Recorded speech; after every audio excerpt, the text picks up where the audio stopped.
entramos porque cremos que o Senhor está conosco. Cremos que não seremos vencidos, Senhor, por nenhuma hosta celestial, por nenhum espírito maligno que tenta se levantar contra a igreja. Pai, eu te peço, Senhor, em nome do Senhor Jesus, acampe anjos nessa igreja, acampe anjos no altar, e me ensina, ó Deus, o que dizer, me ensina o que falar com o teu povo, Pai, que veio aqui hoje, Senhor, ansiando pela palavra, ansiando, Senhor, pela resposta, e a resposta é: Jesus Cristo é o único caminho, a qual você entrou, a qual você está, e ele diz que o crente que confia nele, o cristão que confia nele não perde batalha, que no tempo certo, no tempo oportuno será respondido todas as orações. E nós te agradecemos, ó Pai, em nome do Pai, do Filho e do Espírito Santo de Deus, em o nome de Jesus, amém, e graças a Deus. Vamos aplaudir o nosso Pai. Glória a Deus. Pode sentar, igreja. Glória a Deus. Todas as vezes que Jesus ia fazer um milagre, ele tinha um propósito. Eu estava meditando essa tarde e falando para Deus: Senhor, meu coração veio para falar daquilo que o Senhor faz. Porque muitas vezes a gente vem à igreja, no culto de sexta-feira, buscar milagres. Mas eu sei que essa igreja aqui não é assim. Então eu vou te instruir hoje. Por quê? Que todas as vezes que Jesus vinha, havia um propósito. Havia um propósito. Ou era para curar, para libertar, para fazer uma exortação, para abrir os olhos daquelas pessoas que vinham até ele. Jesus era cercado de multidão, porque a unção que Jesus tinha atraiu o povo. Mas às vezes o povo era curioso. Tipo assim, eu sei que tem uma igreja que está fazendo cura. Você pode observar que isso acontece no meio de hoje. Igreja X, o pastor cura, revela, aí começa a fazer aqueles milagres grandes, aí o povo sai de longe para ir até lá. Mas o povo está em busca do milagre. Você pode observar que na maioria das vezes, quando aquele pastor que cura em nome de Jesus, que liberta, que faz esses milagres, se ele falar algo que desagrada, aquela pessoa muda de igreja. Você pode observar que é assim, porque ela está em busca de algo que agrada a ela. Mas Jesus não. Todas as vezes que Jesus se apresentava em um lugar, era para libertar. E a gente vai aprender hoje, eu trouxe aqui, um cego de nascença. Eu quero ler para vocês primeiro. O cego de nascença. Para que se manifestasse nele a obra de Deus. Está escrito em João 3. Por que o cego era de nascença? Se você ler lá João 3, vai dizer que foi para que a obra de Deus se manifestasse nele. Você vê que havia o quê? Um propósito de Deus. E depois você analisa agora, depois eu quero chegar onde a gente vai pregar. Depois eu entrego para vocês os versículos, capítulos, para vocês estarem lendo. A mulher adúltera, para tirar a justiça dos homens fazendo justiça e não Deus. Não seremos julgados pela lei. O que Jesus queria com aquela mulher? Salvar ela. E mostrar para ela que ela estava num pecado de adultério, mas que Jesus estava ali para resgatar uma lei que era apedrejar. E Jesus não queria que nós fôssemos justiceiros. Aí Jesus fala para ela: vá e não peque mais. Por que vá e não peque mais? A gente vai entender mais na frente por quê. Jesus vinha e advertia: você está sendo liberto, curado, transformado, vai e não peque mais. Você está livre da condenação do homem. Foi isso que Jesus fez com a mulher adulta. Mas analisando mais à frente, havia outra mulher, a mulher samaritana. Essa mulher foi algo de extraordinário para o samaritano. Uma mulher que tinha vários esposos. Jesus de imediato não consegue entrar em Samaria, na região dos samaritanos, porque ele não foi aceito porque ele era judeu, mas através de uma mulher que era mal vista pela sociedade. Provavelmente era mal vista porque ela já tinha mais de 5 maridos, e o povo era preconceituoso. Jesus entra lá e revela a salvação. E isso está escrito em João 4,18 e João 4,42, que através dessa mulher o samaritano teve o quê? Salvação. Analisando mais, a cura dos 10 leprosos. Isso acontece muito. Chega a gente, entra a gente em busca do quê? Do milagre. Eles não vêm por causa de Jesus. Jesus, eles vêm em busca do milagre. E aqui você vê que Jesus vai dizer que nem sempre devemos esperar a gratidão das pessoas que vêm em busca dos milagres. Aí ele vai dizer que eram 10. Um só voltou. Quem perdeu? Os outros 9. Eles foram curados? Foi.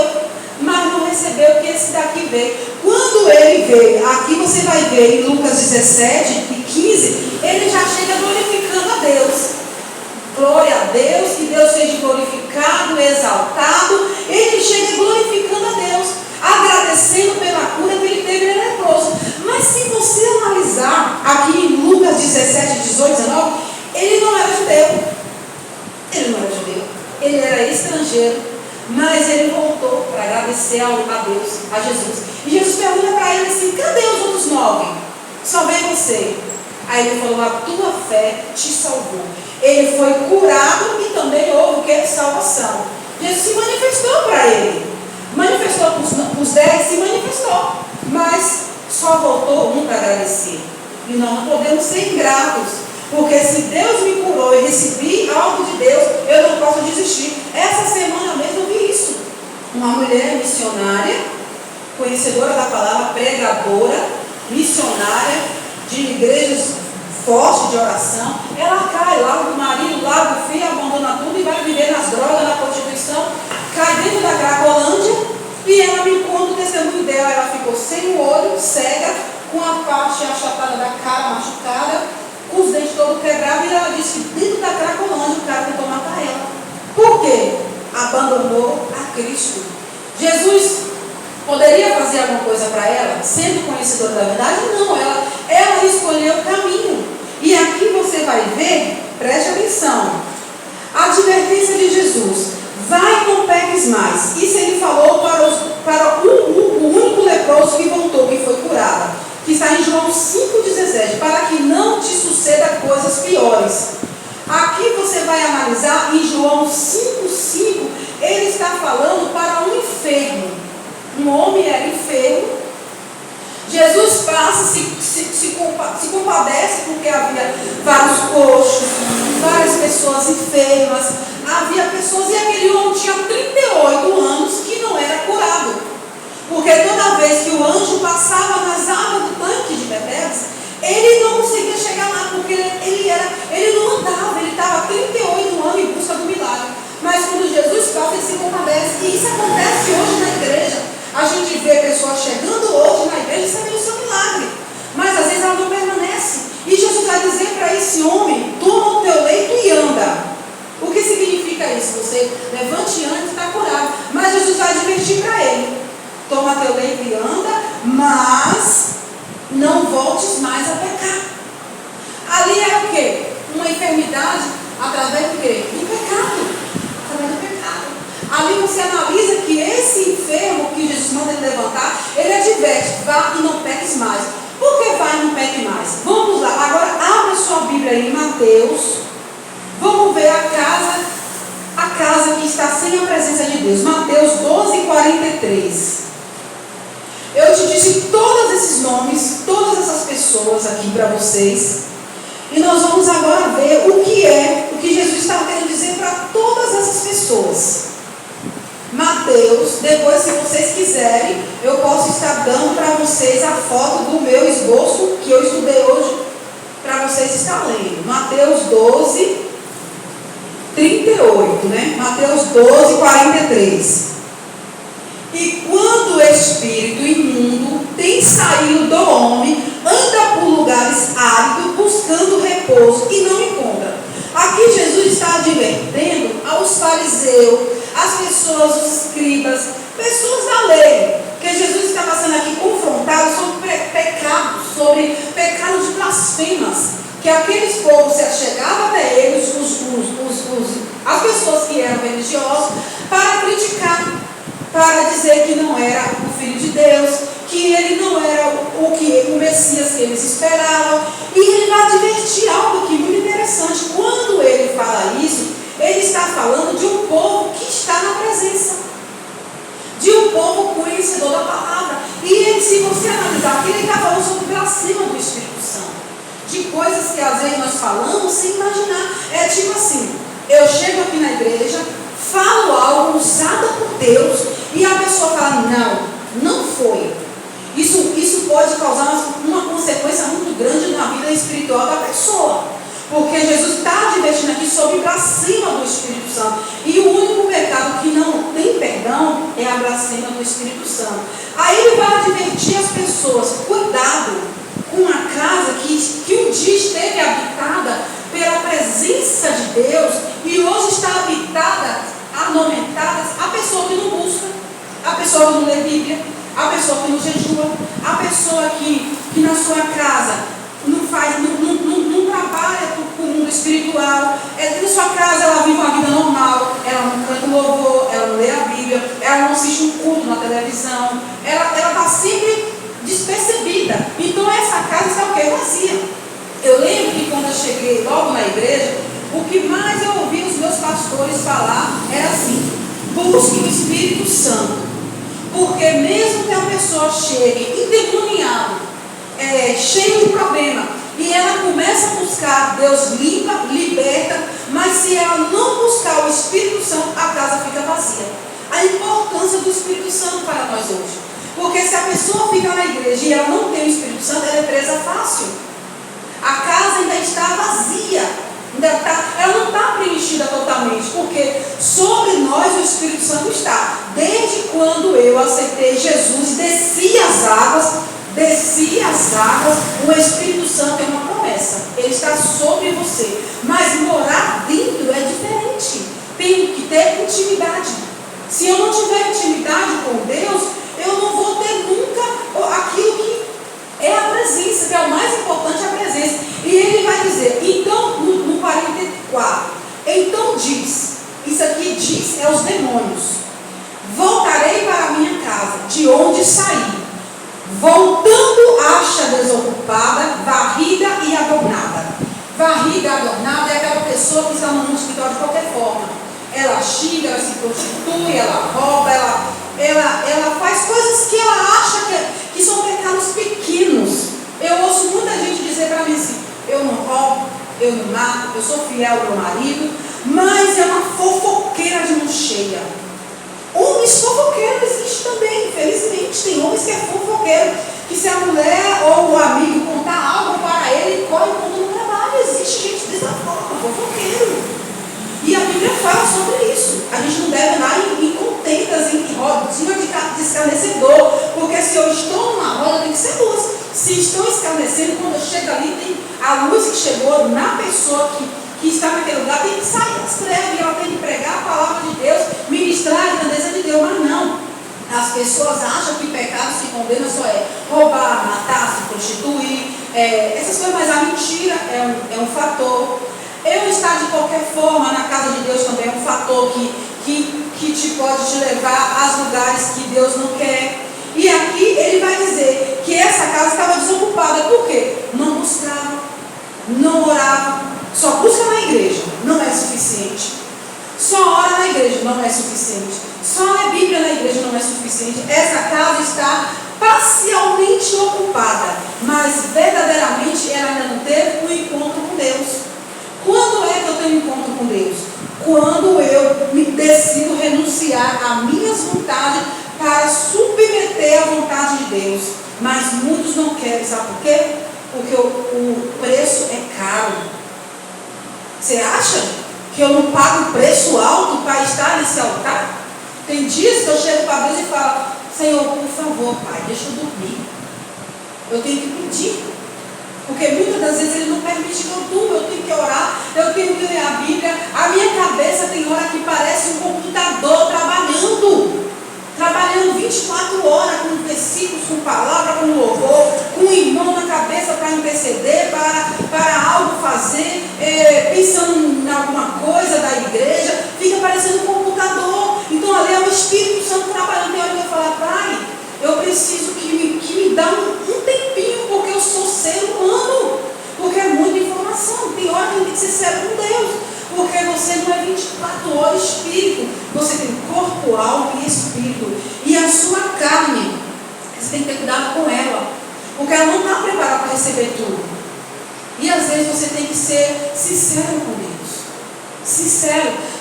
Falar para Ele da forma que você está. E aqui você analisando o que Ele vai dizer. No 45. Então, vai e leva consigo. Aqui está dizendo vai e leva consigo. São os demônios. Vai e leva consigo 7 demônios piores do que o que eles tinham antes.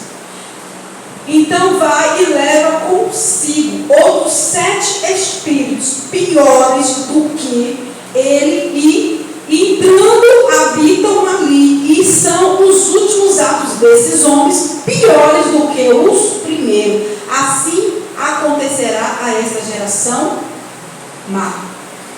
Então, se nós não vigiarmos, nossa casa será, a casa, que é o corpo, ela não fica no mundo espiritual sem habitação. Não adianta, igreja, a gente achar que a gente fica na igreja de qualquer forma, que a gente não será cobrado. Quantas pessoas estão caindo? Quantas pessoas hoje não estão no nosso meio porque não vigiou? Se eu não buscar, eu vou cair. Se eu não estiver ali buscando o Senhor, é como essa mulher que eu disse o testemunho dela, ela saiu e o estado dela foi pior do que o primeiro. Ela quase perdeu a vida, ela entrou em coma, porque ela brincou com a presença.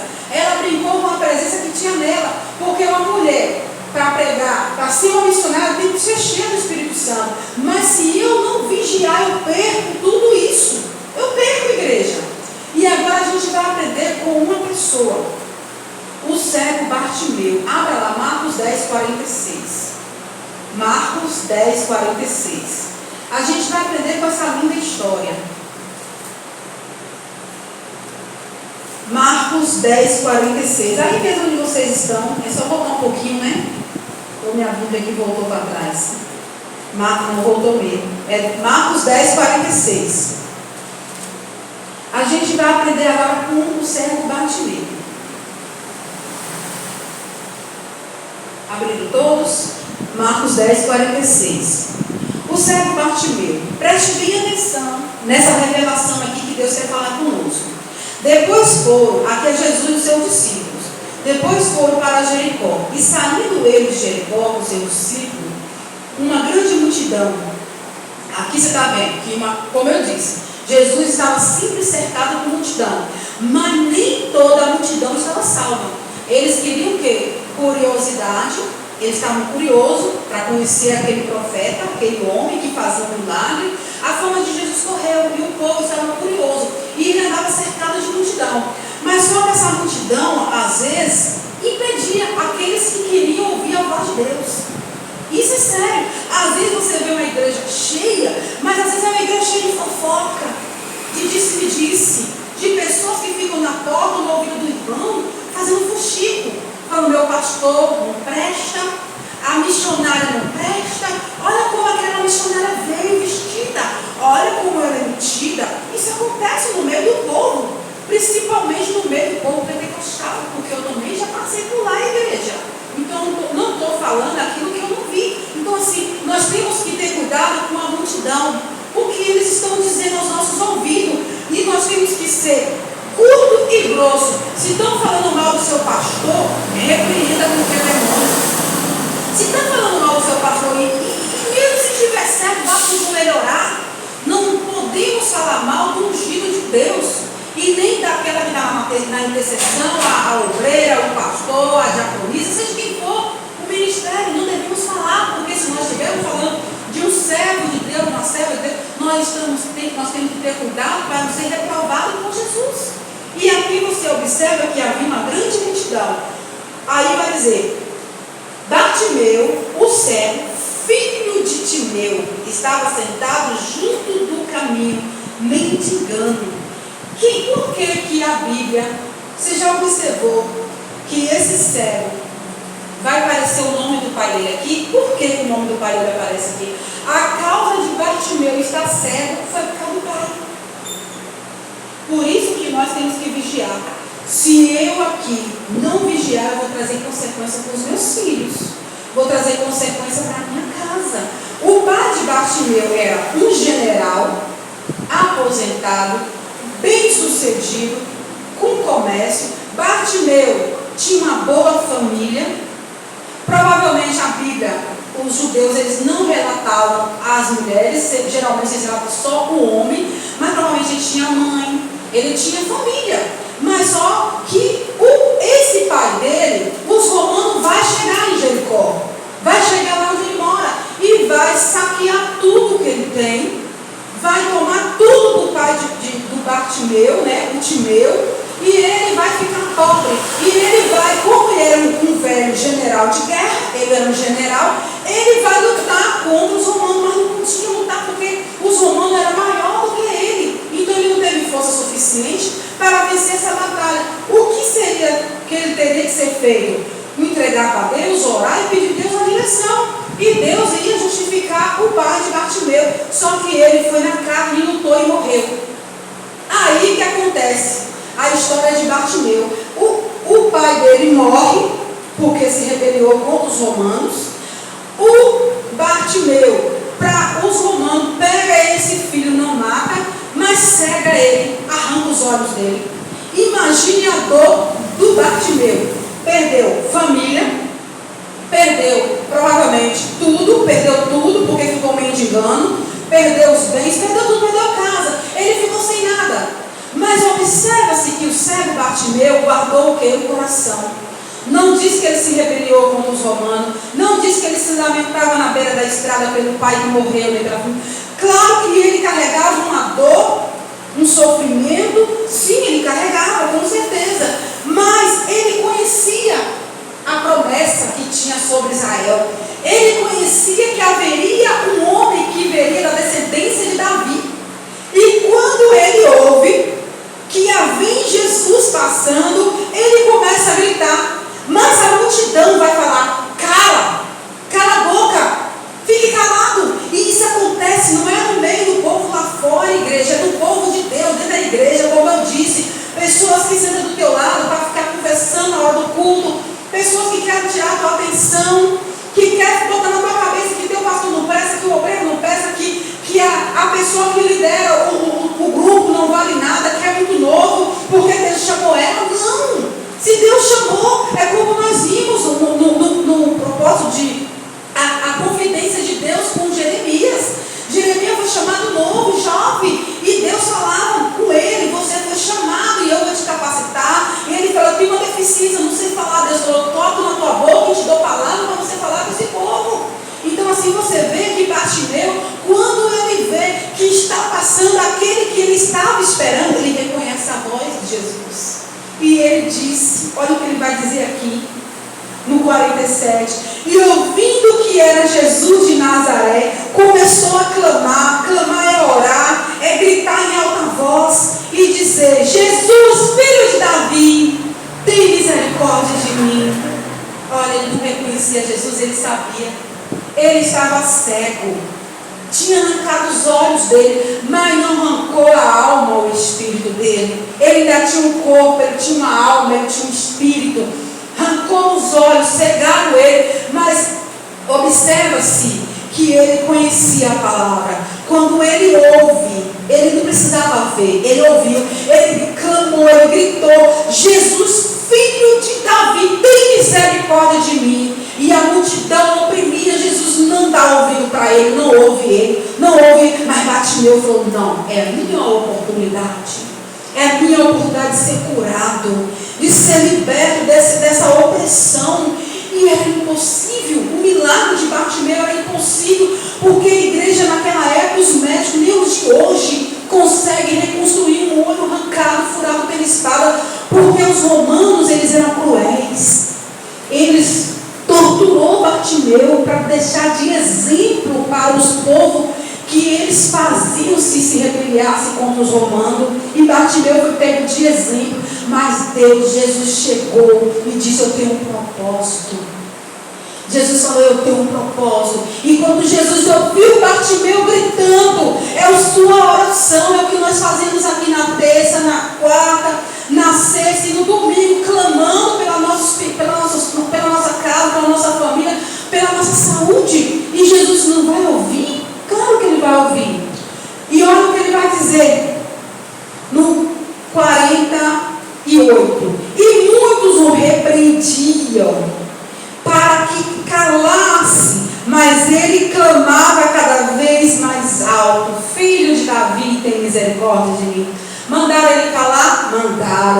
falaram para ele ficar quieto, falaram, acho que empurraram ele, falaram, sai daqui. Fizeram com certeza porque era uma grande multidão, mas quanto mais o povo fazia isso, mais ele abria a boca e clamava, ele gritava. Eu fiz isso muito dentro da minha casa. Quando todo mundo saía, a minha dor era grande, eu começava a gritar. Eu gritava, Jesus, Jesus, tu falou isso, falou aquilo, e eu estou aqui diante de ti, eu estou gritando, mas eu estava fazendo a minha oração de clamor. E Bartimeu, ele conheceu a voz de Jesus. E muitos estão na casa do Pai, tem olhos, mas não vê, tem ouvidos, mas não ouve, tem boca, mas não fala. Isso é terrível, igreja. A pessoa está com o corpo totalmente restaurado, com saúde, enxergando, mas é cego espiritualmente. Mas Bartimeu não tinha olho, mas ele tinha visão espiritual. E aqui você vai ver. E Jesus, parando, disse que o chamasse. Que ele conseguiu chamar a atenção de Jesus? Não conseguiu. Jesus disse, parou e disse, chame ele aqui. Chamaram o cego e disse, tem bom ânimo, levanta-te, que eu te chamei. E ele, lançando-se a capa, levantou-se e foi ter com Jesus. E Jesus falando disse, que queres que eu te faça? E o cego lhe disse, mestre, que eu tenha vista. E Jesus lhe disse, vá, a tua fé te salvou. Ele recebeu o que, igreja? A cura e a salvação. Através do que? Da fé. Esse cego aqui tinha um propósito. O que eu falei no início? Jesus não vá a ninguém sem ter um propósito. Deus te chamou para um propósito. Mas muitos estão ainda na beira do caminho, como esse cego estava. Mas esse cego na beira do caminho tinha um propósito. Ele sabia que viria o Messias. E ele reconheceu, ele não viu, ele reconheceu a voz. Ele disse, é Jesus, filho de Davi. Por que filho de Davi? Era a promessa para os israelitas que viria um descendente da raiz de Davi, que ia sentar no trono e que nunca mais ninguém ia tirar. Jesus. E ele reconhece. Aí Jesus, aí a gente fala assim, mas eu não preciso clamar, eu não preciso orar, eu não preciso ir à igreja. Quem disse isso? Jesus perguntou para ele aqui, sendo cego, todo era notório saber que Bartimeu era cego. Jesus pergunta assim, o que tu queres que eu faça, Bartimeu? Ele, que eu volte a ter vista. Ele não era só cego, ele não tinha visão, igreja. O olho de Bartimeu foi todo reconstruído. E ele volta a enxergar. Por quê? Havia um propósito na passada de Jerusalém. Às vezes nós estamos passando em alguns ambientes e nós não estamos deixando a marca. Jesus não perdia a oportunidade de falar, de ser Jesus em qualquer canto que ele estava. E aqui ele diz, para terminar no 52, e Jesus lhe disse, vá, a tua fé te salvou. E logo viu e o seguiu a Jesus pelo caminho.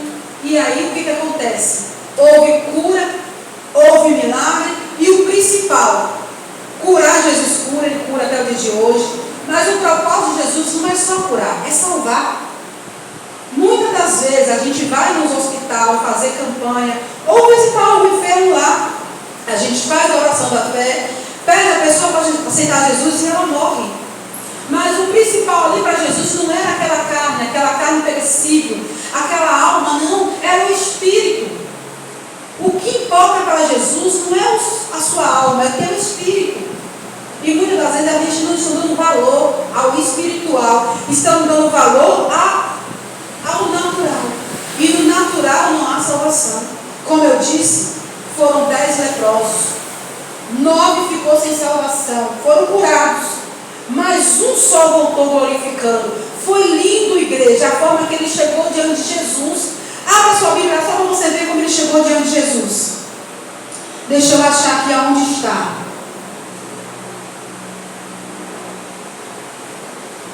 Lucas 17, 18. Lucas 17, 18. Só para você ver como ele voltou. Aqui eu finalizo, em nome de Jesus. Lucas 17, 18.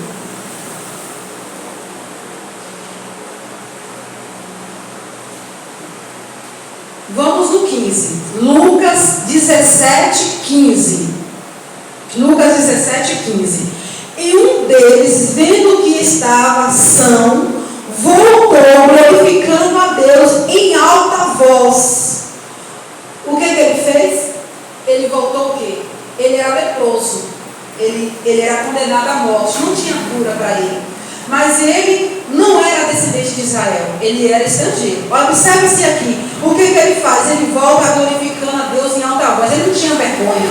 Ele gritava para o povo ouvir: glória, glória, glória a Deus. Glória a Deus. Chegou no meio que onde Jesus estava, glorificando e exaltando a Deus. Ele não tinha vergonha de dizer: eu fui curado. E hoje eu pertenço a esse Deus. E ele vai dizer: e caiu aos seus pés. Isso aqui é adoração. Com o rosto em terra.